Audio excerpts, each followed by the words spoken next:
Well, in the last 24 hours, and you may have noticed that there's been a lot of talk about the special prosecutor, that is Agyebeng. And so we are looking at the Agyebeng effect, and largely because of the statement that we've seen from the Bianca. Bianca has been one of those much talked about issues that the special prosecutor has investigated.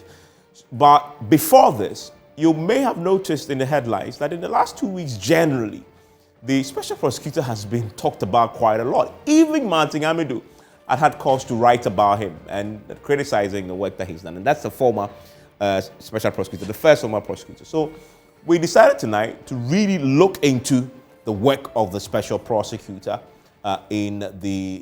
since he was appointed, really, the new special prosecutor. So we're going to have a conversation, nicely couched, the Special Prosecutor Vrs Corruption, the Agyebeng effect, which really is the thing. As you may recall, it was famously stated by the former Auditor General that when you fight corruption, corruption will fight you back. Is that what really is happening in the case of the Special Prosecutor? Is he coming up against corruption, and who's going to win? So what do we know?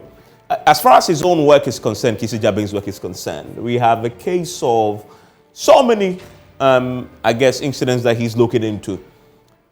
5 major cases, 70 others at various levels of consideration. That's a lot on his plate, considering what he's doing.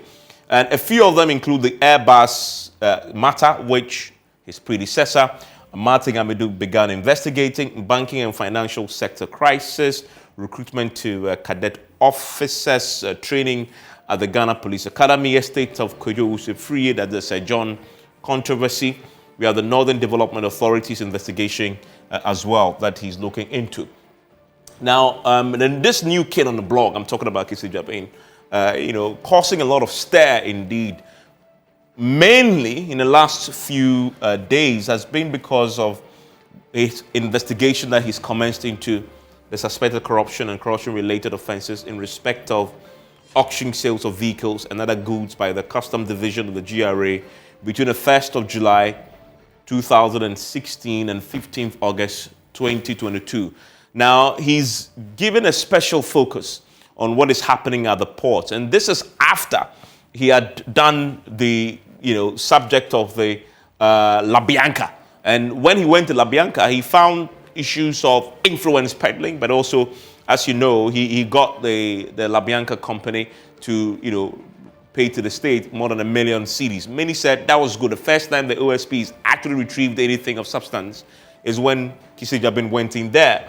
But people associated with the Bianca company, or those who work in that same environment, many of them have fought back quite vehemently in the last few weeks.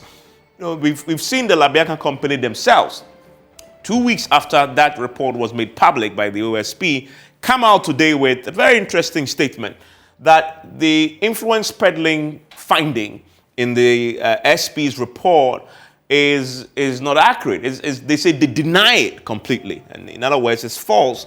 And that the OSP has not written to them officially about this. In fact, they say that due process and fair trial rules have been breached by the SP. But you have to ask the question, if this is really the case, why did they agree to make that 1 million CD payment? Is that an admission of wrongdoing? So we'll come to that when I talk to my guests. And then we've seen the Chamber of Freight and Trade also join in this conversation about the special prosecutor on this particular matter. And then the response from Martin Amidu, this for me was a major surprise, considering that this is Martin Amidu, the man who was the first special prosecutor, writing, criticizing the work of his successor, Agyebeng. How much should we read into that, knowing who Martin Amidu is, fighting or criticizing another anti-corruption officer? It's quite an interesting one. I found that very, very curious. And I would ask my guest how much you read into this when he issued that statement, especially when those who have been accused and found culpable themselves had paid money and also were fighting back to have Martin Amidu so jumping. But listen to his concerns. He said the report does not disclose commission of any corruption or corruption-related offenses by Bianca. Does that suggest that Agyebeng was, going beyond his mandate? Because that's what he's supposed to do. If there's no corruption or corruption-related offense, why did he investigate in the first place?